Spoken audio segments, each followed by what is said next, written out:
fait vraiment mal. Merci. Merci. Mais toi aussi, ça les cambango. Et si les nantais. Non, toi aussi, ça bien. Non, toi aussi, ça matina. Toi, les cambo, le bel tango, Nathan, il y a président Kassavou. Et ça le matin. Nathan, président Mobutu. Et ça le matin. Nathan, Mouzé. Et ça le matin. Babana Koboya. Mais Joseph Kabila s'est dit, je prends le risque, je l'ai fait. Alors, Bagini, nous sommes les descendants de Kimpavita, de Simon Kimbangu. Savez-vous que c'était interdit aux gens de parler de Simon Kimbangu en public? Mais Kabila s'est donné la peine de dire devant le roi de Belge, tant que Bafongoli va misé, Batu va se permettre de faire papa Simon Kimbangu Kiangani. N'a révélé le comment? Le musée que vous voyez, c'est la prison du diable et Satan. Parce que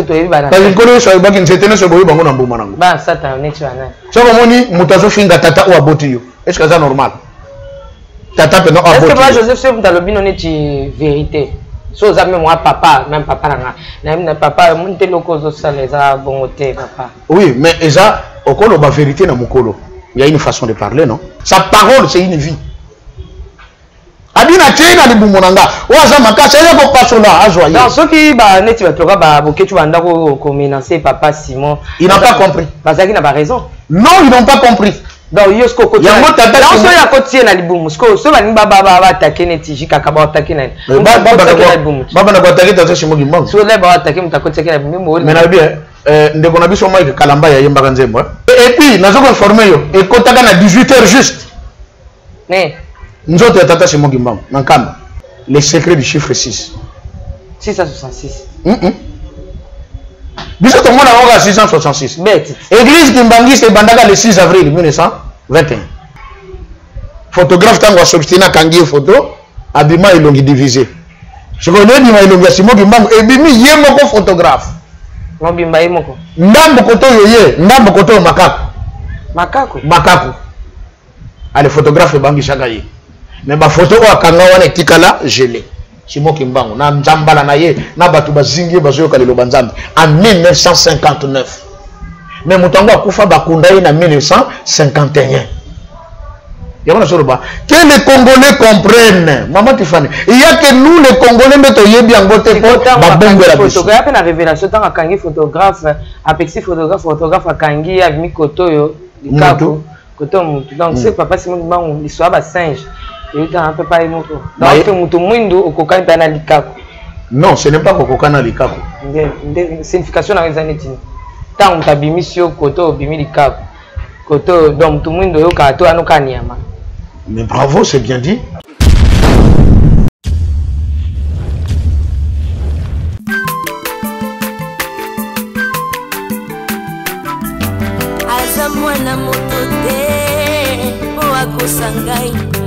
Abongwani pete boa wangata Nzambe ya le Nazarien le Nazarien bana kitoko koma mukondima atako babako la kema futa na musakolima lelo ya yobolingo bateli le Nazarien lipamboli oyo mona na katempeni mama kandelobi koleke mapapu masope mafuta tokokesitana longo na nzambe oyo babenga na makomi Jésus. Avant toi, il n'y avait pas de Dieu. Après toi, il n'y en aura point. Il s'appelle Elohim et le lion, Jésus-Christ de Nazareth, notre roi, notre sauveur et Seigneur. Bien-aimés dans le Seigneur, bienvenue chez vous, chez les Nazaréens. Nous vous disons, on est ensemble, il n'y a pas de souci. Christ reste le même, hier, aujourd'hui, éternellement, comme je disais tantôt. La princesse, maman Tiffany Mokwa, dans vos maisons, partout, vous êtes en ce moment. Dans cette émission avec l'homme de Dieu, le pasteur Joseph. Donc, c'est bel et bien lui, mon invité de ces derniers jours dans Mikolo Nyonso. Toujours à la Zalana, papa Joseph. Mais avant de dire bonjour à l'homme de Dieu qui est déjà ici avec nous sur ce plateau, je demande à la régie de nous balancer ces cantiques pour le plaisir de tous ceux-là, Balandara les Nazaréens, aussi Joseph Junior. Hein, ces derniers temps, on a changé, ce n'est plus Perrin, donc on a changé danse avec nous. Papa Guy Labala et les enfants, depuis l'Afrique du Sud, God bless, régie à vous.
Pardon. Assis sur son trône. Oh, il y a Bisson Zambé. Assis sur son trône. Bandi, ça y est, on y va. Assis sur son trône. Assis sur son trône. Assis sur son trône.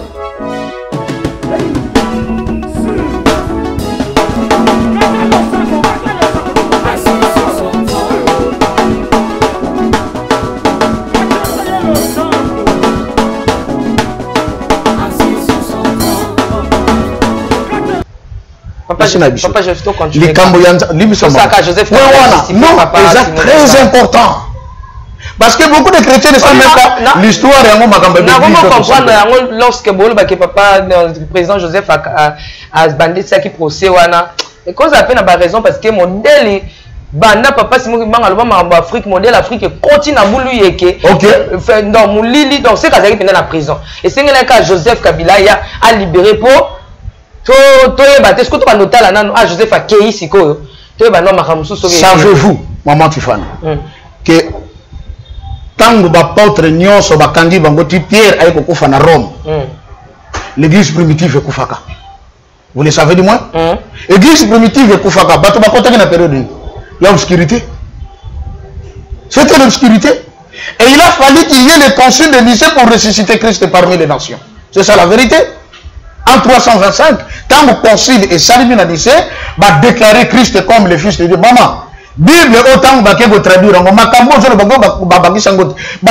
parce que dire qu'il était réellement le Fils de Dieu, tout ça, m'a commis et j'allais dire appuyer dans le concile de Nicée. C'est ça la vérité. En Israël, on n'a pas crié en lui. D'ailleurs, pour ceux qui pensent encore que les blancs qui vivent en Israël sont des juifs, il faut aller bagariner. Au second le christianisme, on demande parce que Bango, Bazalaki aveuglé, le Christ a été envoyé aux nations. C'est encore une aberration. Merci beaucoup, papa. Je l'émission. Ça m'avait fait vraiment mal. Merci. Merci. Mais toi aussi, ça Kambango. Et si non, toi aussi, ça vient. Non, vous êtes inspiré pour retourner le point. Ok. Tata Kimbang aussi a été condamné injustement. Il a fallu, témoignage a toujours mis ban. Que les cieux témoignent, que la terre aussi témoigne. Pour le Christ, quand il est venu au Jourdain, c'était pareil.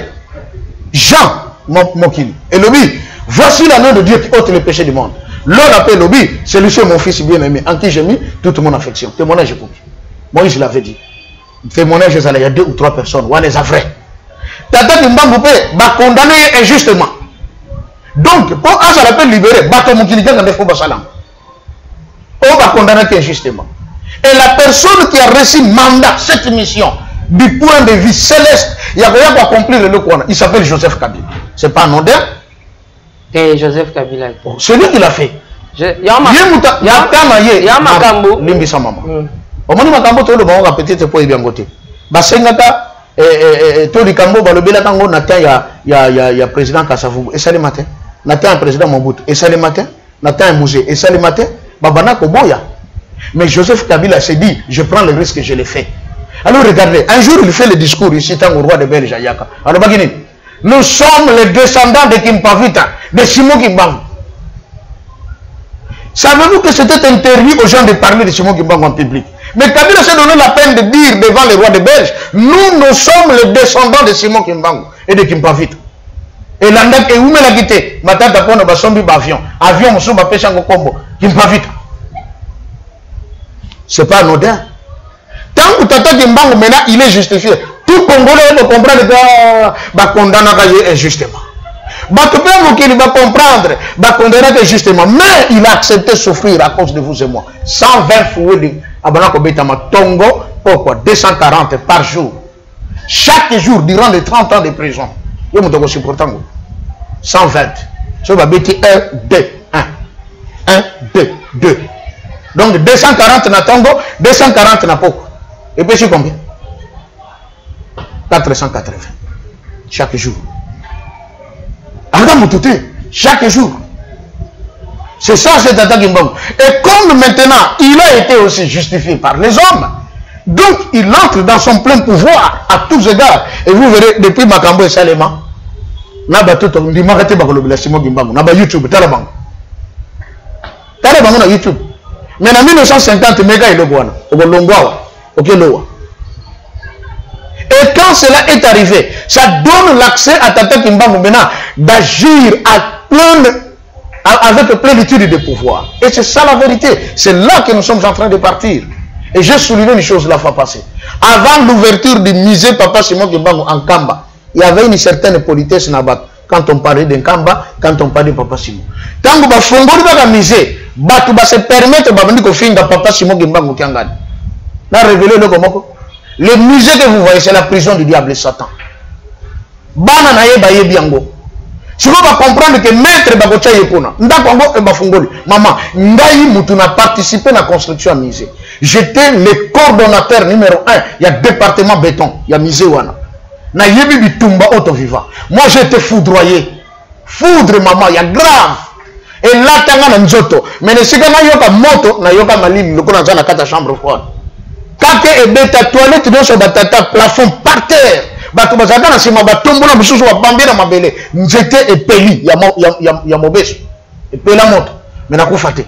Je vais chez Papa Mbenza, il me reçoit, il fait la prière à Zuma, il a pêché un bikendo salamosala. Le diable est mécontent. L'un des conseils de Papa le Binanga, Tata Moko, Azardi Mokonti na Mboka na yi. Mboka na Zadi na Kimia Makambutu très bien. Mais il va s'avérer que Batumoko va salir Mbeba. Et va sambisi bango. Mbeba na bango sengi qu'il faut passer la prison à vie. Mais bâtiment où va passer la prison à vie na kata Mboka ezate. Mokonja Mboka beti tangwa. Tozo sala tintsani totonga prison. Ya bateau va salir Mbeba. Na maître gang na bango. Bakokota prison wana. Mais na bango bato va salir Mbeba. Na bato Mboka. Mokonja sengi bango batonga prison. Conseiller, il y a chef spirituel à Tonakanga Motuna.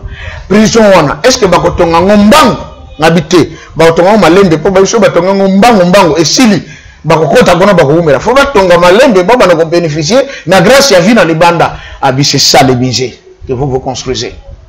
Le diable sait que c'est sa prison. Il y a besoin de musée Simon Kimbangu. Musée Simon ça cache quelque chose de grand. Prison il y a Satana. Et on dit encore, et tous ceux qui l'ont servi seront enchaînés. Maintenant, c'est vérité que nous avons fait. Tant que fungwami, bana Satana batomboki. Babandiko finga. Bana Satana banane. Owe babanga na mbuma na bangote. Biso to yebana. Parce que les gens qui nzetene so boyi bango na mbuma na ngo. Bana Satana nechi banane. So bamoni mutazo finga tata ou aboti yo. Est-ce que c'est normal? Tata pe no aboti. Est-ce que moi Joseph c'est mutalobi no nechi vérité? So za même moi papa, même papa nanga. Na papa monte loko zo sala za bongote papa. Oui, mais eza okolo ba vérité na mukolo. Il y a une façon de parler, non? Nene bomisa ka Jean-Baptiste. Vérité, ezangi orientation. Merci. Au commune Sikananga. Jean-Baptiste, c'était un grand Kosakanaka été. Mais Ayeko Salanine, abimi na sphère naïe. Sphère, il y a Jean-Baptiste, c'est là qui désert. Mais ce jour-là, il se retrouve dans la ville. Au début, David a salaka de Soumoukan. Tango, Balobi, pendant que tous les rois étaient en campagne, David était chez lui au palais. Dans la vie, il faut être là où Dieu veut que vous soyez pour accomplir sa mission. Merci beaucoup, Papa Joseph Tokei, Joseph Kabila, ex-président Yamokaoyo, a favorisé révision du procès de Tata Simon Kimbang. Enfin, oui, Bandeli procès jusqu'à ce qu'il va déclarer que Azali Naye innocent. Et le 3 octobre 2011, c'était la grande fête. Papa Simon Nakata Bolo. Donc juridiquement, on le déclare un homme innocent. Donc il ne peut plus être prisonnier face à Nini Abima. Tosuka bisika wapi ozalaki kolobete papa Diangenda et papa Dialungana. Papa Dialungana. Ah Bengisaki, Joseph atinde pas maman. Maman Mikal. Maman Mikal. Merci. Ah, on l'a bien maman. À quel pas maman Mikala? Nesika le président Joseph Kabila ba solo la na maman Mikal. Nini. Tango ba solo ni masolo ya bangomi balé na Swahili pe. Elle parlait couramment Swahili. À quoi la province orientale? Ah OK, oui. Elle est allée là-bas âgée de 12 ans. Azongi a commis déjà Coco. Bana na esi babali baboti. Voyez, ba sololi et abondeli pona ye. Zoma yankamba melisa esopela ina nzoto. Amelisa nani? Président Kabila. Président Kabila Amela mayankamba na maboko ya maman Mikala Mandombe. Président Kabila. Mais je vous dis, savez-vous que le président Limbisanga depuis le président Bazana Congo, le seul président qui est allé passer 3 jours dans Kamba, Joseph Kabila. Le seul. Allah la Kanakata Kamba 3 jours. Dans Kendon. Okoma kuna komona lamso talanda ko président Kabila banola la awa. Azo tambola yemo na garde moko na Kolongolo. Président Kabila kota na temple na kata manza sapato zate. Na zo kota na temple sapato zate. Papa Simon Papa Simon Lobango na ba continuer sur balti baliki na mboko muta leki muto na moto azate. C'est un homme obéissant. Tala batu ba vouloir na ngate. Tata kumbanga lobake na zui muto na koti na libumu na ngai. Oza makasa yako paso na libumu na ngai azwaye. Tala bela ba tentative le cas contre Kabila bakoka ko bomai. Tilelo bakokete. On blague pas avec Simon Kimbang. Sa parole c'est une vie. Abina tena libumonanga waza makasa yako pasola azwa. Non, ceux qui ba neti ba toka ba boketu banda ko menacer papa Simon. Il n'a pas compris. Parce qu'il n'a pas raison. Non, ils n'ont pas compris. Donc yosko ko. Yango tata. Non, so ya ko tie na libumu. So ba nimba ba attaquer neti jika ka ba attaquer na. Baba na ko attaquer tata Simon Kimbang. So le ba attaquer mutako tie na libumu. Mais na bien ndeko na biso Mike Kalamba ya yemba kanzembo. Keno ngana za mwana nzambe na vanda kana likolo soki mutalingi ko zangai abomananu ya Yesu. OK, il avait raison de le dire. So koki ko boma Yesu. Wana obomi sikoyo mwana na nzambe o ndimeli Yesu parce que nous sommes tous élevés dans les lieux célestes avec lui. Alors, si maman Mikala. Basora maman Mikala et sika ba pese le bokonzi. OK. Il n'y a pas un seul président de la République démocratique du Congo avant de quitter son régné sans la parole de Simon Kimbang sur lui. C'est-à-dire merci. Va continuer sur bazo qui va continuer nini. Papa Mangu tabisinga jour bazo ça la vote pour na makamba président pour papa qui sur lequel avait désisté. Habité nga makambo jour que nga ngote. Nga na ningi ko za la présidente na ningi ko za mo consulter a désisté kinayi. Et bazo ngeli vote. Dans la salle, le Mumba était là, Batu Nyonso. Batu Babandi ko voté. Or, Moutou Azalaki, na Batu Belé na compte na ye, c'était le Mumba. Là, Batu Koyib Sangasko, une autre vérité. Le Mumba qui, Ndazaki na Batu Belé, na MNC na ye, na MNC Sogi ya Kalonge. Moi, Bazaki, le quoi la lié de pouvoir. Papa qui sur lequel il prend un bout de papier, a commis, voter Kassavubu, a Glissango, na se à Kiti. Sogi na se à Mesa. Batu ba voter si li batu ba habilité na kati ya urne. Ba ke ne ko dépouiller boy Kassavubu en tête. Oh. Mais il y a une habilité. Non, le monde m'a dit na moni clarité on doit reprendre. va reprendre Ango Kasavubu en tête. On proclame Kasavubu président. Maintenant, la vote qui Moutomo Kokara, Charles Gisolokel. Papier, on a Kovagita va glisser, on a apêché toutes les voix. Si vous demandez à la bagage qui vont voter, vous avez un tas qui n'ont pas voté. Et tout le monde a dit, non. Je ne le dis pas pour la côté là, non. Je ne suis ni kabiliste, je ne suis ni politicien. Mais en tant que serviteur de Dieu, nous disons ces choses pour battre ma mémoire, pour comprendre Congo Simba Makananani. Et je peux encore avouer ici une révélation que j'ai reçue. Que le président Joseph Kabila, en lui habitait l'esprit de Pharaon. Il est venu pour corriger les Congolais. Pour tous les Nzambe, mais tous les Nzambe. Dieu nous envoie cet homme pour nous corriger. Tout le Nzambe.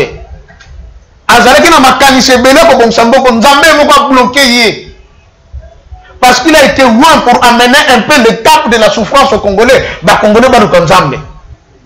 C'est ça la vérité. Mangombe s'est multiplié quand? Quand?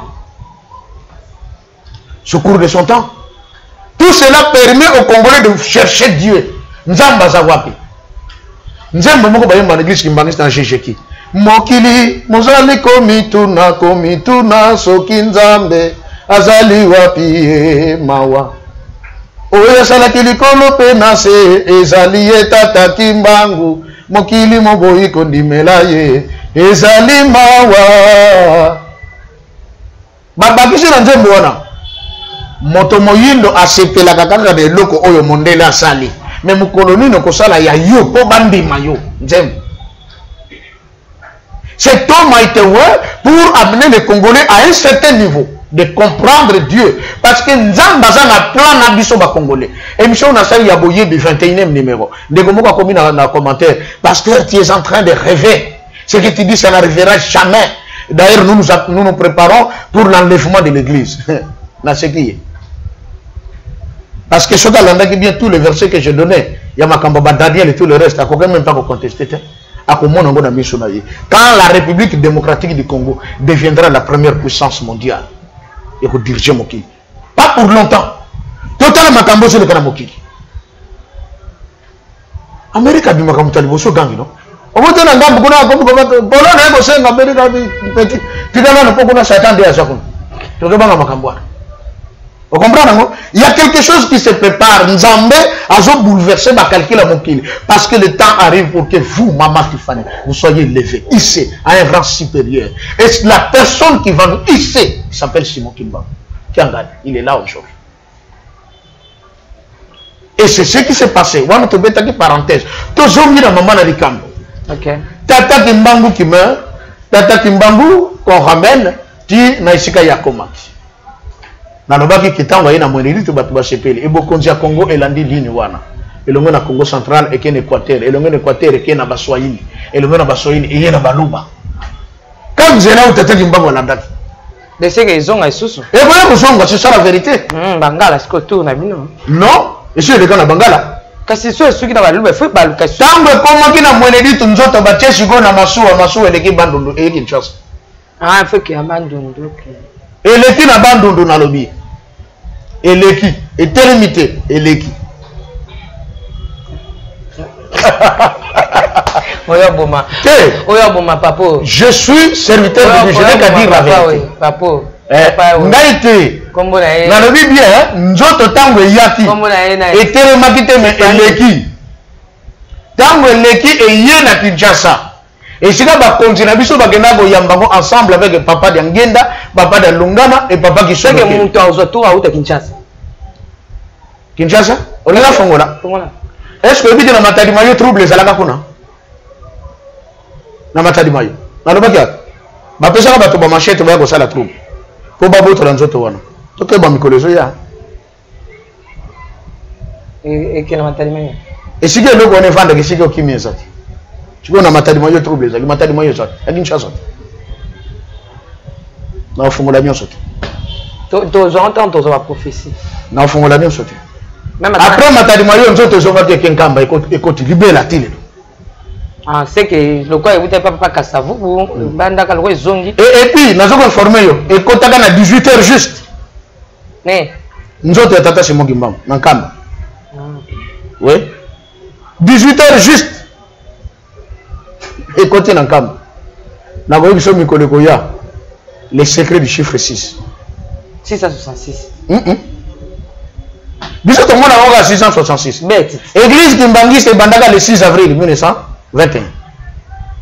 Le 6 avril, les calendrier Yanzambe, horloge. Horloge, ils ont 2 chiffres influents. 6 na 2. 6 na 4.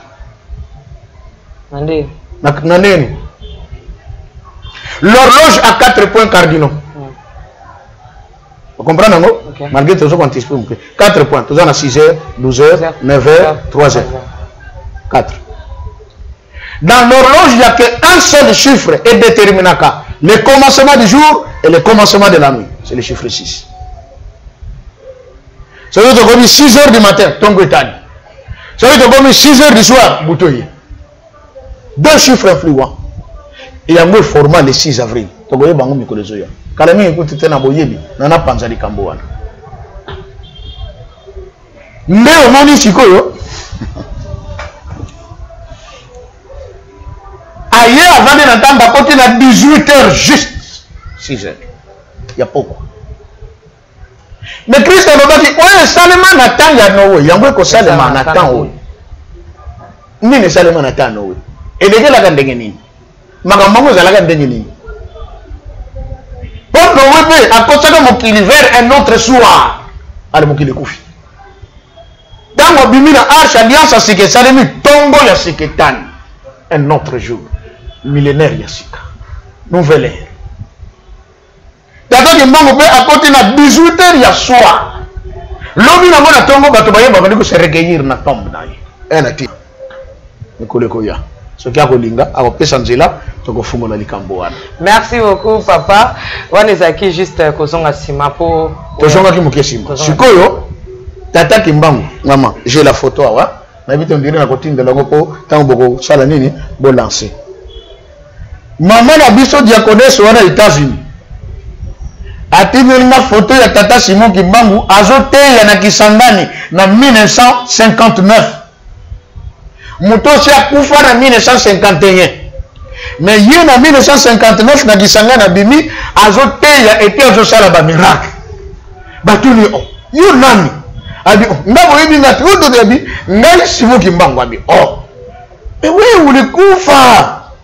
Ule kukisa kukatanga depuis 1951 ulikufa sasa huko hapo kunasema wewe John Simon Kimbangu. Abi ngai nde Simon Kimbangu. Oh. Te yo tabi nkolo Yesu azana bilongi mine ngana azana ngo bilongi sambo ezali ngai. Aosala ba miracle. Ba yeko yebisa e bon. Alobi na bango comme bozondi mateke zanga. Bobongama tozozonga tokene na Katanga. Bokene na la kisabino esika o bakundaki ngai. Babi oh, mais yo kufa siko zabi, oui bakundanga menaza na bomoi. Malgré bakundanga, nazana nga pe na bomoi, nazo sala musala nanga. Bref, maman, bakota na train na tata Kimbangu. Na basoda, na tata moko kombo nezalaka mon Dieu. Un nom qui s'assemble un peu le cola. Mokufa, ceux qui Mokufa, papa Mokufa, quelque chose comme ça. C'est lui qui était le machiniste qui conduisait le train. C'est comme ça que je suis tata Simon Kimbangu. Oh, en 1959, j'ai la photo. Na batobele basinge na nzambale na mulayi ya pembe. Azote. Abisoki ba komi à quelques kilomètres ba de maloko la cité ou moins ville. Ba ko sotoka na kata train Simon Kimbangu disparaît. Ah, les azori shooté. Oh, moto vraiment. Et pourtant il y a mutalobi na biso to ko tike sikotala abungi na. Soki ba komi na cité no beno côté azali jona azoko teya. Et qu'est-ce qu'il prêchait? Il préparait le peuple en leur disant Bovanda Kimia. Quand la mingité bozo indépendance, ba Belge bazoki na bango. Binande bokotika la ba maître ya mboka, bokotambu sango. Mais bozala na bolingo, bozala na botosi, bozala bato respect mibeko, bobanga katata nzambe, lo sambo botika te. C'est ce qu'il prêchait comme message. Soki ba komi wana ba bi oh tala yeye no ko nazoteya. Train était l'ennemi. Ba zeli rrr aye ko kota so na train. Ba démarrer, ba commission na Kindu, il fait la même chose. Avant de porter la ville, Simon Kimbangu disparaît dans le train, ba comme boy, be ko côté de sous azote, ya zo sala ba miracle. Er ba komi na Katanga. il disparaît de nouveau. Mais moto yem tamemi biswa. Si ko to a pasa nini abongi na ressources. Bah surtout dit yo en train de prêcher dans Katanga en 1959. Mais à quelque kutana na ba chef rebelle na lobaki wana o babana ko sala ba trouble ko na bi botika makambo bozo sala wana kala mingi te binonde boko sala ba konzi ya mboka boko tamusa mboka na bino na kimia bino moko ba congolais botika mabe mama wana atinanga na photo abi photo wana bakangaka yango na kindu siko photographe wana kange photo akangia liboso ebimi akangia mibale ebimi ere ngaka na miso tataki manga lobi na ko kanga lisute oyo kangi ekoki. L'homme s'est dit non, pas question. Na kokanga kaka. Abi kokanga te, photographe a s'entêté, a tali tata ki bango a tiré. Clac. Photo et bimi. Ba photo ka les aga automatique, o cheka pas et bimi, o ningisi ezu mon pepe. Mona ma photo wana. OK. Et ningisi ezu mon pepe mbaramo image et bimi. Image tango bima, qu'est-ce qu'on retrouve? Les photographes nde mutabimi na kata photo. Ce n'est pas tata ki bango. Yemoko photographe. Abimi na kata photo, mais tant abimi na kata photo, et l'ongine est divisé en deux. Ndambo ye, ndambo musoso makako. Marabatata Kimbango, go belisa mutu vertige, hein, Maman Tiffany. Vous voyez, on ne blague pas avec Simon Kimbango. Nenga sala ke belge le boko moko bima misapizomi, moko ya mundele, moko ya moto mwindu, et ce jour-là c'était pareil. Photographe tango s'obstina kangi photo, abima ilongi divisé. Je connais ni mailonga Simon Kimbango et bimi ye moko photographe. Mobimba ye moko. Ndambo koto yoye, ndambo koto makako. Makako. Makako. Allez photographe bangi chaka ye. Mais ba photo o akanga wana etikala gelé. Simon Kimbango na nzambala na ye na batu bazingi bazoyoka lelo banzambe en 1959. Mais mutango akufa bakunda ye na 1951. Que les Congolais comprennent. Maman Tiffany, il y a que nous les Congolais mettons bien voter pour la photographe la révélation tant Kangi photographe apexi photographe à Kangi a mis koto Likaku koto mutu donc c'est papa Simon Kimbango l'histoire ba singe et il un peu pas émoto donc mutu mwindu okoka mpana Likaku. Non, ce n'est pas kokoka na Likaku. Signification na rezaneti tant mutabimisio koto bimi Likaku koto donc mutu mwindu yo kato anoka nyama. Mais bravo, c'est bien dit. Là au commis. Parce que Aïbise Kokanga sous-souté. Mais l'homme s'obstine au Akanga Kaka photo. Est-ce que tu es mobile comme ça? Papa n'a rien à faire avec le bateau. Zalaka n'a biso bateau. Tu zalaka banani. Faut y non? Tu zalaka banani. Kabeli il y a le bon singe. Viens ici. Biso bateau. Alors moi ayo mon singe. Tara est pour la charité mon singe. Or mon singe. Oh belge banakolo. Donc vous avez battu honnêteté et d'ailleurs vous êtes servante de Dieu. Que nous dit la Bible? L'homme sans Dieu, il est qui? Homme animal. Mais Kimbango a fait de nous que nous devenions des hommes. Ton tabac costume, le loto se fait là. Mais dans le passé, nous avons la taboïté, c'est une infraction devant un belge. D'ailleurs, yo tambourou, mouyagawa, yo kula taboï pour nani. Et puis même les Chinois calamité vont la tabac costume. Na Chine, quand ils allaient interdire na Chinois la tabac costume. Kaba pantalon minene bakanga basinga awo awo kotambola ngolo ngaki no bunda bitu.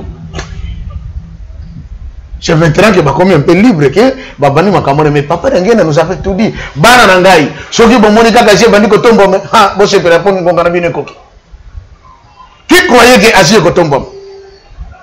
Moi j'ai rencontré un chinois directeur d'une entreprise de construction à Congo Brazzaville.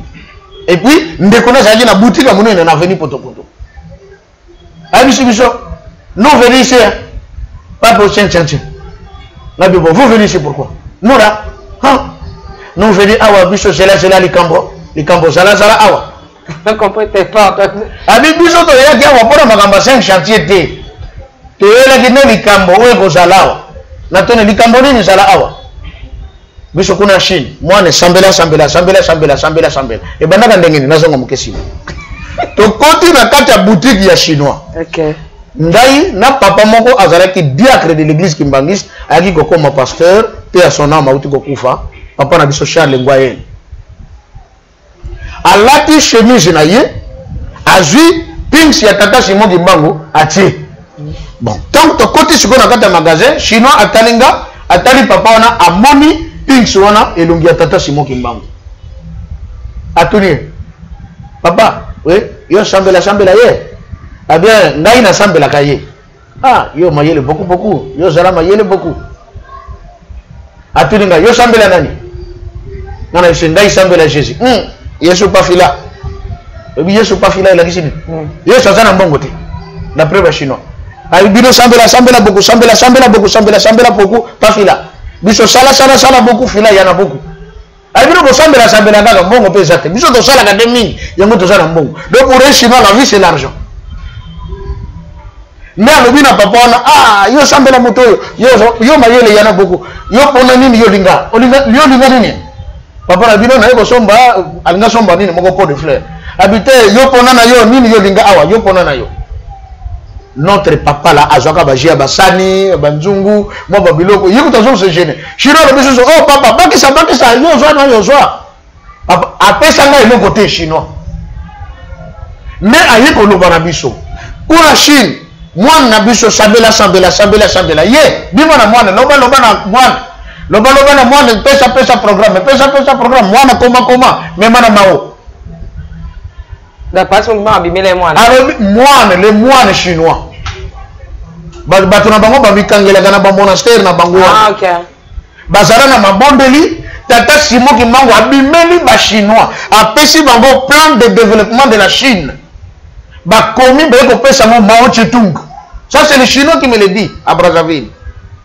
Et bien on a tigala stupéfait na bi pas vrai abi yo pas de melanda nga loba na yo vérité moi comment pesa Mao tanga zwa Chine jeune Chine tinda Amérique tinda Allemagne tinda yekola zonga Chine koma monene biso yaka awa likambo monene yaka awa na Congo awa kuna Kinshasa likambo monene yaka awa kuna Kinshasa biso zala awa biso mona inoko wana arabina nga likambo biso to yela 5 chantier te tozo la makambo ko salema na Kinshasa influence na ngo zala ti awa biso to mona ngo na miso parole du chinois. OK vous yo comprendre parole en ndenge ngenge zo le kanka mona yo pa koyeba nga pa koyeba na bana za na bango na yokola ki langue na bango sika ezaka mélange ya chinois mélange ya lingala na mélange ya français. OK soka tuni yo fila yana donc est-ce que ça na mbongo oh chef ngana kufela yo kufela nini donc yo kufeli nani.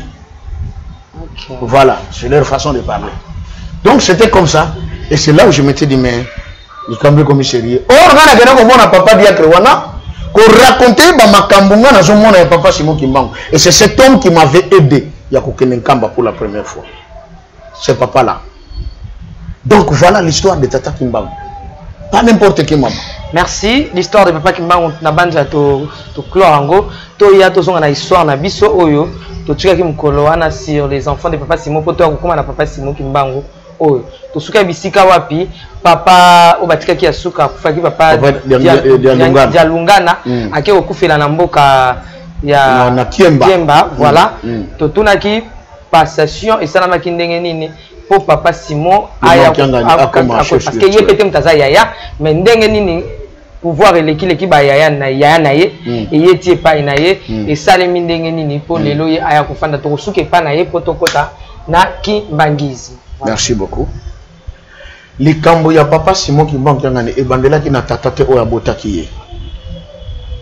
Likambo ne ebandaki na papa d'angenda ye moko.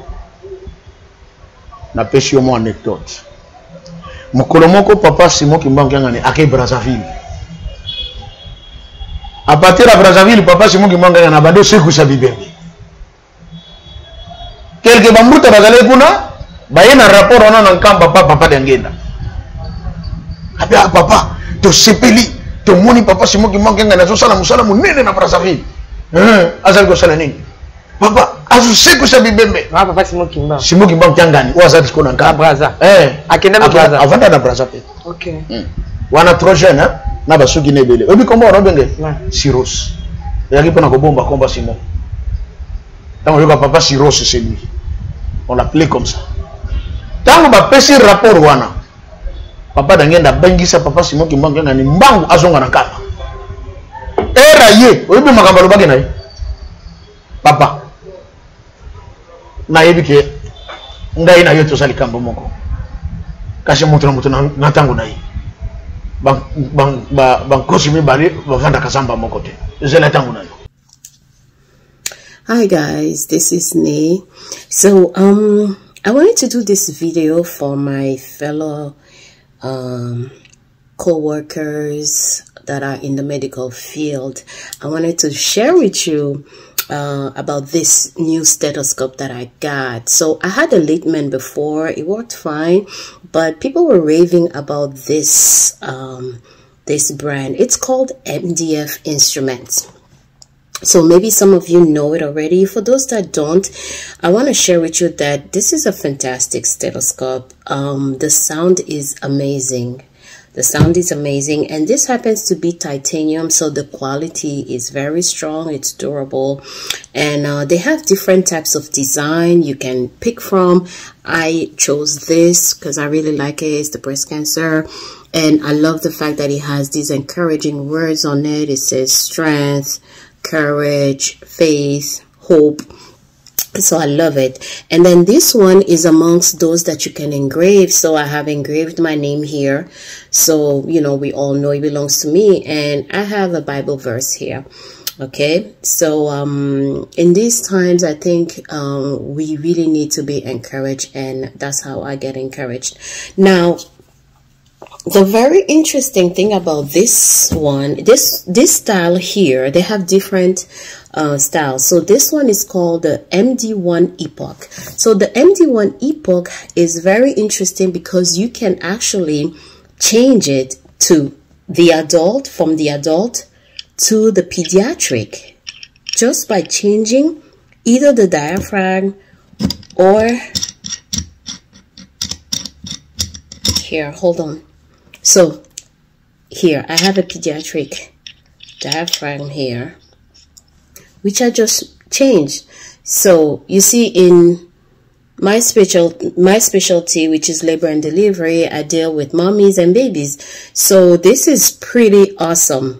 Okay, so for those of you also that deal with both or interchangeably, whatever the case may be, or you just need a pediatric on the side because you never know, I suggest that you do like me. You could get the adult, which is this. Wait, let me twist it back. And you get the pediatric, which is in a clip like this, and you can replace it whenever needed.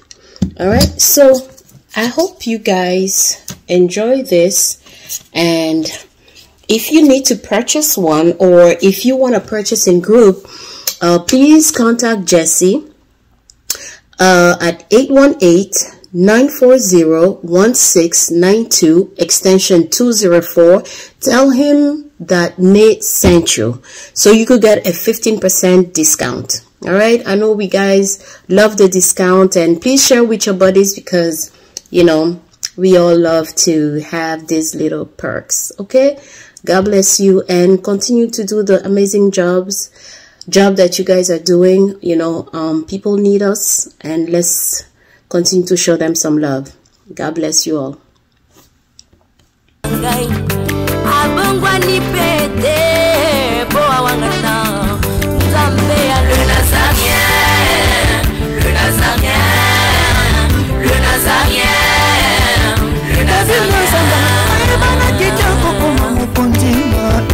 Atako babakola ki mafuta na musakolima lelo ya yobolingo batelile Nazareth lipamboli oyo mona na katembeni mama kantelobi koleke mapapu masope mafuta tokokesitana longo na nzambe oyo babenga na makomi